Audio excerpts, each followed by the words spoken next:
오늘은 구약성경의 율법서의 이해에 대해서 살펴보고자 합니다. 구약성경의 제일 첫 번째 그룹이 율법서입니다. 또한 이 부분을 오경이라고도 합니다. 그리고 모세오경이라고도 합니다. 이러한 명칭들의 강조점과 문제점이 있습니다. 구약성경의 다른 것은 전부 서인데 경이라고 합니다.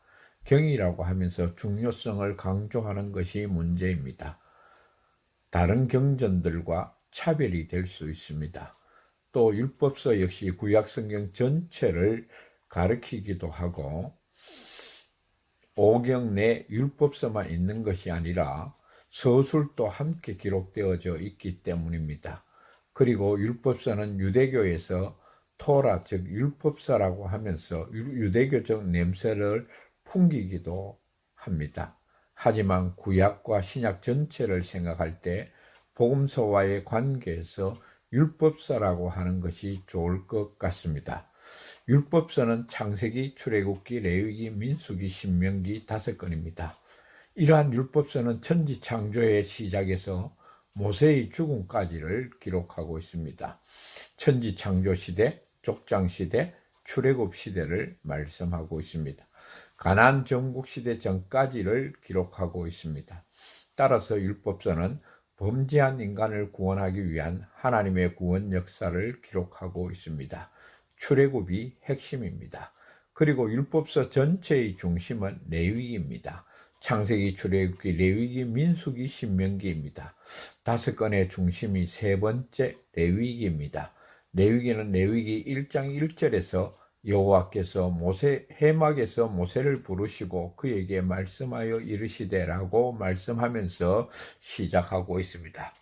출애굽한 이스라엘 백성들이 하나님과의 언약을 맺고 하나님을 위한 성소를 세우자 하나님께서 해막으로 강림하셔서 이스라엘 백성들에게 주시는 말씀이 레위기입니다. 구원받고 언약을 맺고 성소를 세운 이스라엘 백성들에게 이제부터는 하나님을 예배하는 백성으로 살아가야 한다는 말씀이 계시되고 있습니다. 그래서 레위기는 하나님의 계시입니다. 그 계시에는 규정, 명령, 법, 가르침이 있습니다. 특별히 하나님과 소통하는 방법, 하나님께 나아가는 예배에 대해서 말씀하고 있습니다. 정한 시간에 정한 장소에서 정한 예물을 가지고 정한 방법대로 하나님을 만나야 한다는 것입니다.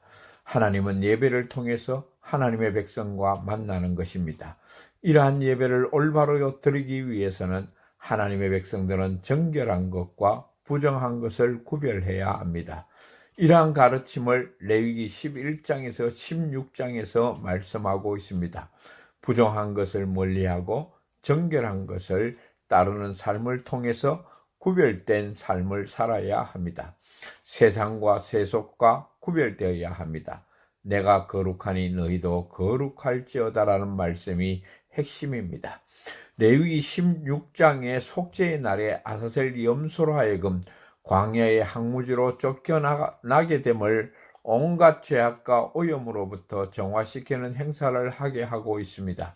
이러한 광야의 항무지로 내쫓기는 아사셀 염소는 성문 밖으로 우리 죄를 대신 지시고 죽임을 당하신 예수 그리스도의 십자가를 말씀하고 있습니다. 광야의 항무지로 내쫓기는 아사셀 염소와 성문 밖에 세워져 있는 예수 그리스도의 십자가는 죄의 문제를 해결하는 하나님의 방법, 이스라엘의 처방입니다. 이렇게 레위기는 1장부터 16장까지는 제사법전이고 17장부터 27장은 성결법전입니다. 다시 말해서 성소에서 만나는 거룩하신 하나님과 생활에서 만나는 거룩하신 하나님을 말씀하고 있습니다. 전반부에서는 하나님께 나아가기 위한 법규들과 거룩하신 하나님께 나아가는 방법, 즉 제사, 예배라는 것을 가르쳐주고 있습니다. 내가 거룩하다는 것입니다. 이어서 후반부에서는 하나님과 지속적인 교제를 위한 법규들과 거룩하신 하나님과 동행하는 방법이 순종, 즉 거룩이라는 것을 가르쳐주고 있습니다. 너희도 거룩하라는 것입니다. 세상에서 떨어져 나가 살라는 말씀이 아닙니다. 세상 안에서 선결해야 한다는 것입니다. 하나님을 위하여 하나님에 의해서 하나님을 향하여 세상과 구별되는 것이 하나님의 백성 이스라엘이 실현해야 될 거룩함입니다. 거룩한 자가 하나님의 성전을 지켜가는 주인공이 되어야 합니다. 성소한, 성전한 교회 안에서만 아니라 세상 속에서, 사회 속에서 거룩한 삶을 살아야 한다는 것입니다. 하나님을 사랑하고 하나님에게 사랑받고 더 나아가 이웃에게도 사랑받고 사랑하는 거룩한 삶을 살아야 한다는 것입니다. 이렇게 오늘은 구약 성경의 율법서의 이해에 대해서 살펴보았습니다.